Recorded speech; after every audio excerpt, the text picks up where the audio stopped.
Hare Krishna, Krishna Krishna, Hare Hare, Hare Rama, Rama Rama, Hare Hare.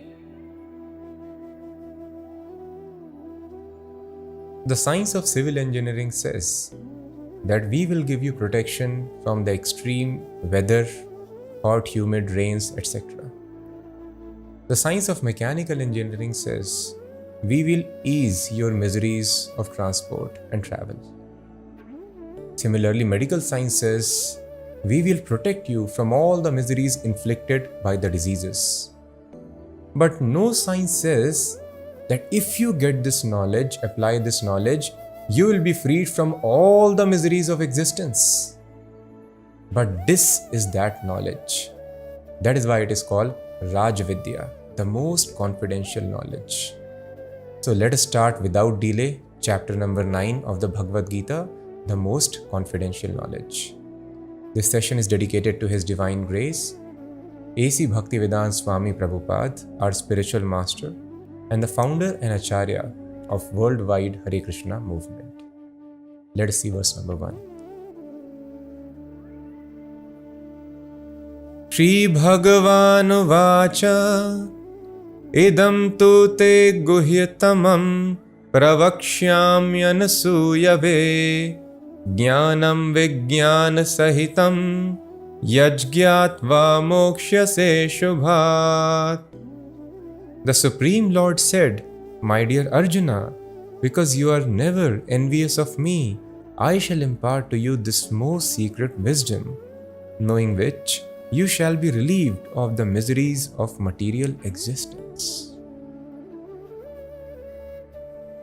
So Krishna is telling, knowing this knowledge, which is realized knowledge, jnanam vijnana sahitam, not just theory but realized, you will be freed from all the miseries of material existence. So important word which is used here is anasuyave. Anasuyave means non-envious. This is the qualification of Arjuna. This Krishna has been mentioning over and over again.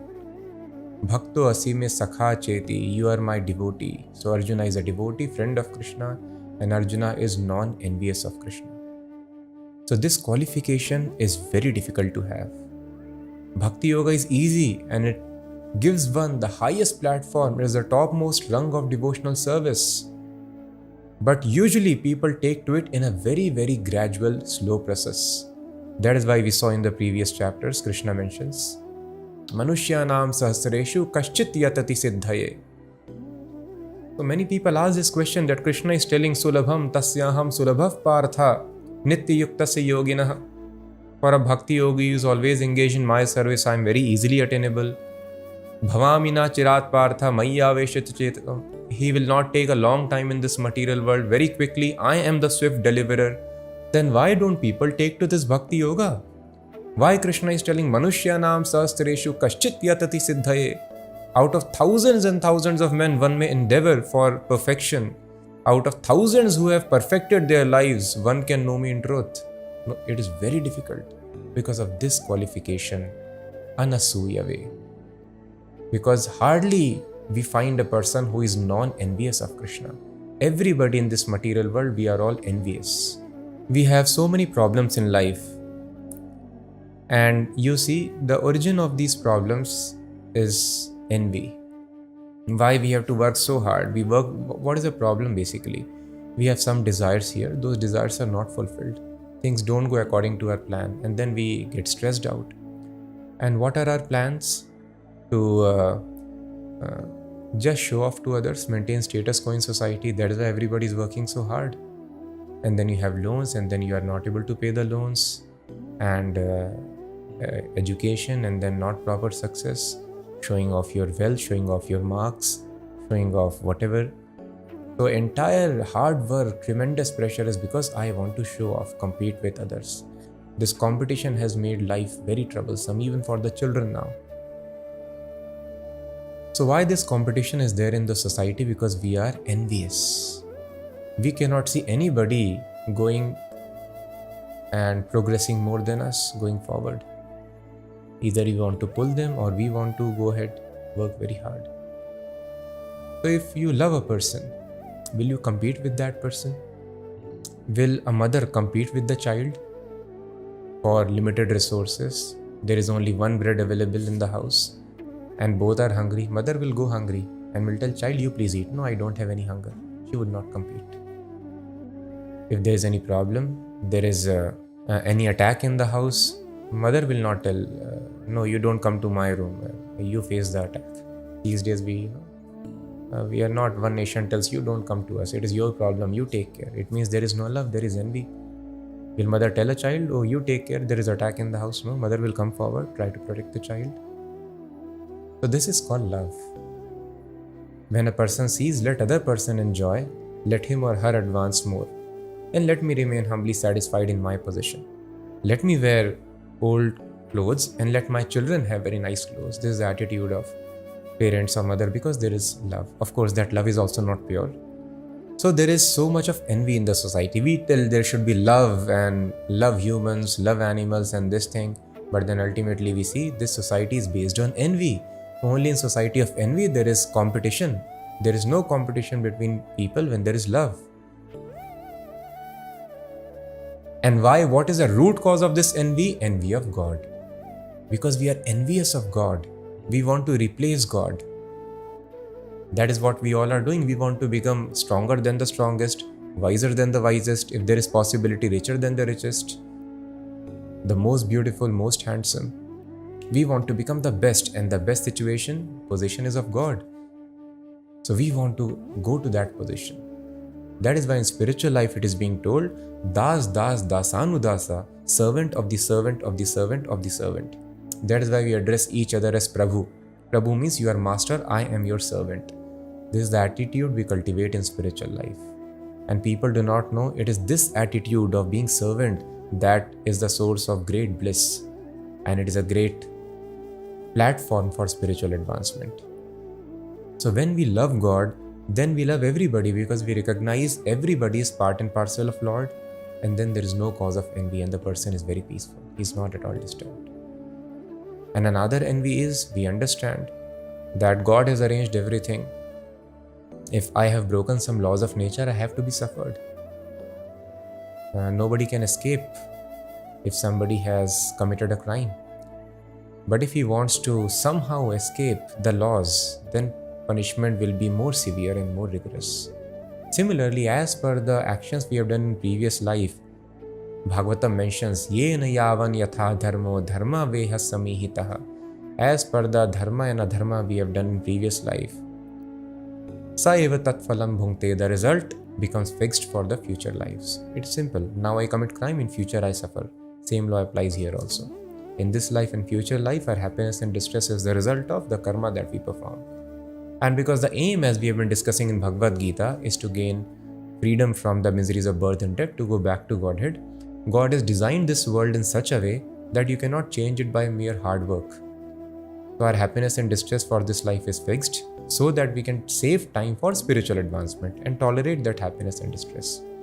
So that is why we should just work in a regulated way. And what is regulated way? Our spiritual practices are not to be compromised. Spiritual rules and regulations, some prescribed hours we have to spend every day for spiritual life, they should not be compromised. Just to work hard for improving our material or economic position, that cannot be improved by hard work. That is fixed as per the actions of previous life. So now we are working very hard. This is another sign of envy. God, you have made some laws, but no, I will work hard and change my destiny. So sometimes consciously, sometimes unconsciously, but the root seed, the cause is there. It is coming because of this seed of envy within the heart. So we have to come out of this envy. So that is why the position of devotee is Tatte nukampam susamikshimano bhunjan eva atmakritam vipakam. Usually when people come under stress, they tell, God, I worship you so much, and why there is stress in my life? And either they are disturbed with God, disgusted with God. Sometimes they become atheist also. God does not listen. Sometimes they change their religion Or let me go to God of another religion, not understanding the same person is addressed by different names in different religion. Or sometimes they become atheist like that. So this is envy. But when misery comes in the life of devotee, tatte anukampam, devotee feels great happiness that he has firm conviction. Not a blade of grass moves without sanction of the Supreme Personality of Godhead. So if anything is happening in my life, this is sanctioned by God. So parents will not sanction anything which is not for the betterment of the children. So if God has sanctioned misery for me, then that is good for myself. That we should understand. If the child is indulged in some wrong habits, sometimes parents may chastise and they may even slap at times. Why? Because there is love for the child. When the child grows up, he realizes, oh, I was smoking a cigarette and my parents chastised me, so I got protected. He is very thankful, very grateful. In a similar fashion, these miseries, they help us to get purification of heart and develop detachment from this material world, seek spiritual advancement of life, the reality beyond this illusory world. So thus a devotee always is very, very grateful, even in miseries. He has firm faith in God, he is not envious at all. So miseries or happiness, he is always grateful. Ridavag vapurbhir vidadan namaste. And from his heart, from his speech, he is always thankful to God. Thank you, God, so much, either for happiness or distress in my life. This is the platform of non-enviousness. He does not work very hard to defeat others and show off to others. He understands everybody's part and parcel of God. You go ahead, step on my head and go ahead. If there is happiness for yourself, does not matter. So he simply engaged in the pleasure of God. His pleasure is not to defeat or put others down. This is called non-envy. But this can happen only when we are non-envious of God. When we love God, then actually we love our family members, actually we love the people around us, and we love humans, non-humans, everybody. This is the platform of real love and non-enviousness, and the qualification to understand this Rajbhakti. So let us move ahead with the second verse.